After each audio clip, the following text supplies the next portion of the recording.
Hello guys, welcome back to my channel. So ഇന്ന് നമ്മളൊരു variety egg roast ആണ് ഉണ്ടാക്കുന്നത്. അതിൽ ചെറിയൊരു ട്വിസ്റ്റും കൂടെ ഉണ്ട്. അപ്പോൾ നമുക്കത് എന്താണെന്ന് കാണാം. കമാൺ.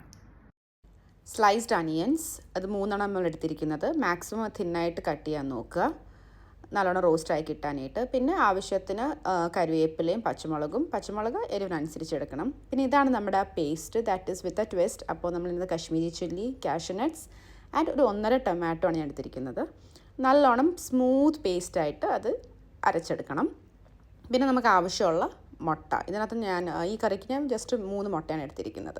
സോ നെക്സ്റ്റ് ഒരു പാൻ വെച്ചിട്ട് നമ്മൾ ആവശ്യത്തിന് എണ്ണ ഒഴിക്കുക. You can use any oil and ആവശ്യത്തിന് എണ്ണ ഒഴിക്കുക. നമ്മൾ നല്ലോണം സവാള എടുത്തിട്ടുണ്ട്. സോ അത് നല്ലോണം ഫ്രൈ ചെയ്യാൻ വേണ്ടിയിട്ട് അതനുസരിച്ച് എടുക്കുക. പിന്നെ കടുക് താളിക്കുക, കടുക് പൊട്ടിക്കുക. നെക്സ്റ്റ് സ്ലൈസ് ചെയ്ത് വെച്ചിരിക്കുന്ന അനിയൻസ്, പച്ചമുളക്, കറിവേപ്പില ഇതൊക്കെ ഇട്ടിട്ട് നമുക്ക് നല്ലോണം ബ്രൗൺ കളറായിട്ട് സവാള വരണം. അതിലാണ് ശരിക്കും പറഞ്ഞാൽ കറിയുടെ ഒരു ടേസ്റ്റ്. ഇപ്പം നമ്മുടെ അനിയൻസ് ഓൾമോസ്റ്റ് ഒരു 3/4 ബ്രൗൺ കളറായി വന്നിട്ടുണ്ട്. ആ ഒരു സമയത്ത് നമുക്ക് നമ്മുടെ പേസ്റ്റ് ഇടാം. ഇനി ഈ പേസ്റ്റാണ് നമുക്ക് നല്ലോണം ഈ സവാളയിൽ ഇങ്ങനെ കാരമലൈസ് ആയിട്ട് വരണം. അതിന് കുറച്ച് സമയം എടുക്കും. So you have to very patient. നമ്മൾ നമ്മുടെ പേസ്റ്റ് ഇട്ടിട്ട് അത് നല്ലോണം മിക്സ് ചെയ്യുക. കുറച്ച് വെള്ളം കൂടെ ഒഴിച്ചിട്ട് നല്ലോണം ഇത് ഇളക്കിക്കൊണ്ടിരിക്കുക. You can see that beautiful colour. അതിൻ്റെ കളർ മാറിക്കൊണ്ടിരിക്കും. You have to be very patient here. നല്ലോണം അത് മിക്സ് ചെയ്ത് നല്ലോണം അതിൻ്റെ പച്ചമണമൊക്കെ മാറി നല്ലോണം മൂത്ത് വരണം. അതിലാണ് ടേസ്റ്റ്. ഇപ്പം നമ്മൾ at this stage we are not putting any you have to see this. കണ്ടോ, ആ ഒരു പേസ്റ്റ് നമ്മുടെ അനിയൻസുമായിട്ട് നല്ലോണം ചേർന്നിട്ട് ആ കളറൊക്കെ മാറി നല്ലൊരു കാരമലൈസ് കളറായിട്ടുണ്ട്. ഇതാണ് നമ്മുടെ ആ stage where we have to put the curry powders. Guys, so these are the powders that we have used. കുറച്ച് മഞ്ഞൾപ്പൊടി, മല്ലിപ്പൊടി, മുളക് പൊടി. അത് മിനിമൽ സ്പൈസസ് പൗഡേഴ്സേ ഉള്ളൂ ഇത് കറിയിൽ.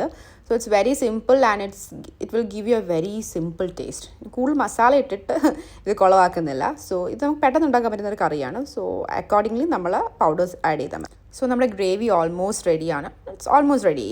നമ്മളൊരു നോൺ സ്റ്റിക്ക് പാൻ യൂസ് ചെയ്യുക സോ ദാറ്റ് അടി പിടിക്കാതിരിക്കാനായിട്ട്. ഇത് ഞാൻ യൂസ് ചെയ്തിരിക്കുന്ന നോൺ സ്റ്റിക്ക് പാനാണ്. It's come out very beautifully. ഭയങ്കര നല്ല മണം വരുന്നുണ്ട്. You guys really have to try this out. നല്ല ടേസ്റ്റ്, ഐ മീൻ നല്ല ടേസ്റ്റ് ഉണ്ട് ഇതിന്. പിന്നെ നമ്മൾ മുട്ട പുഴുങ്ങിയത് ഞാനിവിടെ സ്ലൈസ് ആക്കിയാണ് വെച്ചിരിക്കുന്നത്. You can do that as per your choice. ഫുള്ളായിട്ട് വേണമെങ്കിൽ ഇടാം. ഇത് ഞാൻ ഇങ്ങനെ ചെയ്തിരിക്കുന്നത് കുറച്ചുകൂടെ മസാല അതിൽ പെരണ്ട് കുറച്ചുകൂടെ ടേസ്റ്റ് വരും. അതിന് വേണ്ടിയിട്ടാണ് ഇങ്ങനെ ചെയ്തിരിക്കുന്നത്. So it's your choice. Anything will do here. Just the masala has to be very very tasty. അങ്ങനെ നമ്മുടെ എഗ് റോസ്റ്റ് റെഡിയാണ് ഗൈസ്. ആ കളറൊന്ന് കണ്ടോ, ഇത്രയും നേരം അതിനകത്ത് കിടന്ന് പെരണ്ട് അത് നല്ല അടിപൊളിയായിട്ട് വന്നിട്ടുണ്ട്. ഇത് നമുക്ക് നല്ല അപ്പത്തിൻ്റെ കൂടെ, ദോശയുടെ കൂടെ, ചപ്പാത്തിയുടെ കൂടെ, തേപ്ല, അതൊരു ഗുജറാത്തി ഡിഷാണ്, അതിൻ്റെ കൂടെ ഒക്കെ നമുക്ക് ട്രൈ ചെയ്യാം. So please do try it. ഇനി ഞാൻ എൻ്റെ കെട്ടിയോനെ കൊണ്ടൊന്ന് ടേസ്റ്റ് ചെയ്യിപ്പിക്കാൻ പോവാണ്. Let's see his reaction.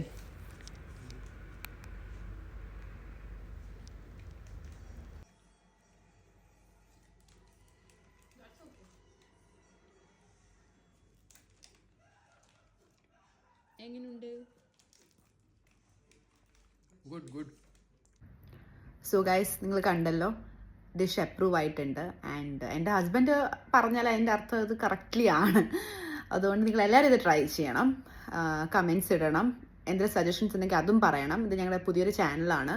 അത് നിങ്ങളുടെ എല്ലാവരും സപ്പോർട്ട് ഞങ്ങൾ പ്രതീക്ഷിക്കുന്നു. So please do try it out and please subscribe our channel. ഇനിയും കുറേ വീഡിയോസ് ഇടണം എന്ന് ആഗ്രഹമുണ്ട് നിങ്ങളുടെ സപ്പോർട്ടോടെ. അതുകൊണ്ട് please support us. Thank you so much.